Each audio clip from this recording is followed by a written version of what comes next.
Hi, welcome to the third episode of ZenWaveCapital.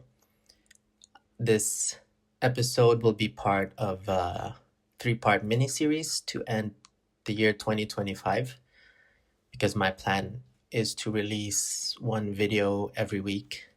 Since airing this episode, we have about 3 weeks left in this year, and my plan is just to go through the walk-forward analysis and the validation process from engine C, B, and lastly A. Why engine C didn't make it to the live production environment and why B and A did. So starting with engine C, I'm currently running the backtest for engine C. You can see that it was meant for the short term 2022 to 2025. I decided on 2022 because I think the market changed there with BOJ interventions. You can see that I'm using, let me just rerun this test. I'm using parameters here that match my broker, which is commission of 30 USD per 1 million USD volume. And it's using tick data from the server, which is accurate, and starting with 1,000 euro capital. So I'm just running this in the background. So engine C was built to fill the last gap in the ZenWave portfolio, the short-term horizon. Engine A covers the long-term structure. Engine B adapts to medium-term volatility, but short-term trading is a completely different environment. Faster noise, faster reversals, faster traps. But the first version of C looked promising. So on this 2022-2025 backtest, the curve climbed almost perfectly, smooth, consistent, high frequency, low stagnation. Almost too good. I'll just be fast forwarding this recording until the backtest completes.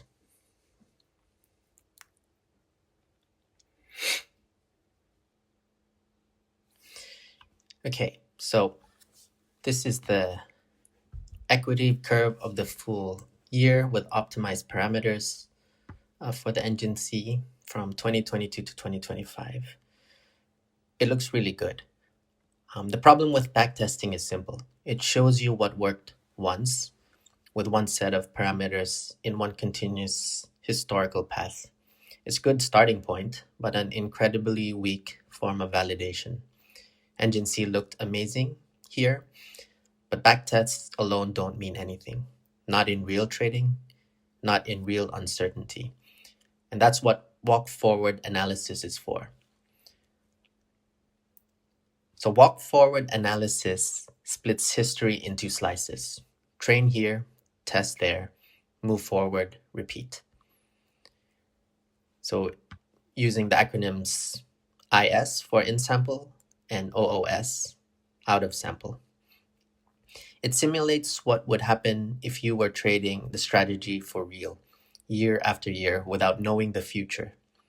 If a strategy only works in the past but collapses the moment conditions change, walk-forward analysis will expose it immediately. So if I were to apply that here on engine C, starting from 2022, the first slice of in-sample, I'll take 1 year, 2022, and I'll just use the first day of 2023, which is basically from the whole year of 2022. I'll be loading the optimized parameters.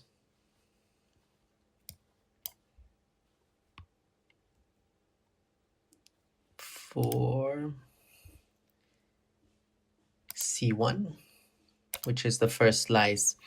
So running the optimized parameters took hours, especially for BNA, that took days to run all those, finding the optimal parameters. So I'm going to run the first in sample for engine C.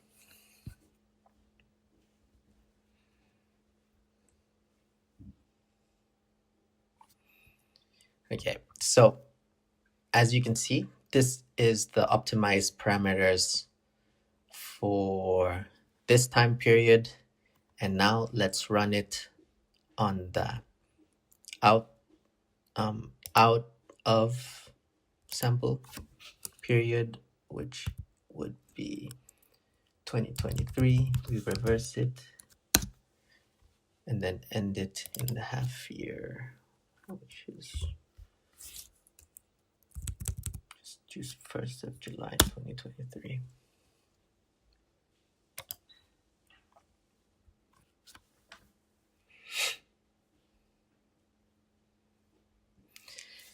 Yeah, so when I ran when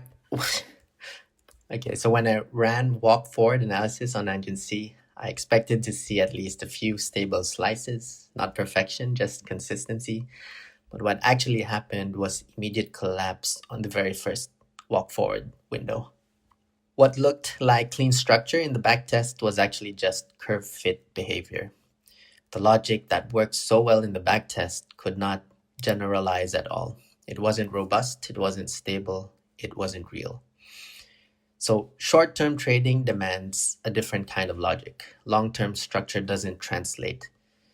Medium-term adaptiveness doesn't translate. Both engines A and B rely on principles that work across slow, broad market regimes. But engine C tried to take the same logic and compress it into the short term. It looked incredible in one environment, but it couldn't handle regime shifts or different volatility clusters or different noise profiles. It wasn't a bad idea. It was just the wrong tool for the wrong time frame. When an engine fails walk-forward analysis, that is not a setback. That is the purpose of the test. Walk-forward analysis prevents you from trusting an illusion. It prevents you from releasing a strategy that would collapse in reality. It forces you to confront structural weakness before real money is on the line. Thus, engine C failed instantly. That was humbling but necessary. So engine C is not dead. It's being rebuilt from the ground up. New logic, new structural assumptions, new volatility model. A design made specifically for the short-term environment. And when it's ready, it will face walk-forward analysis again. Most strategies fail walk-forward analysis. Engine C was one of them. But engine B, that one survived across multiple slices and multiple regimes.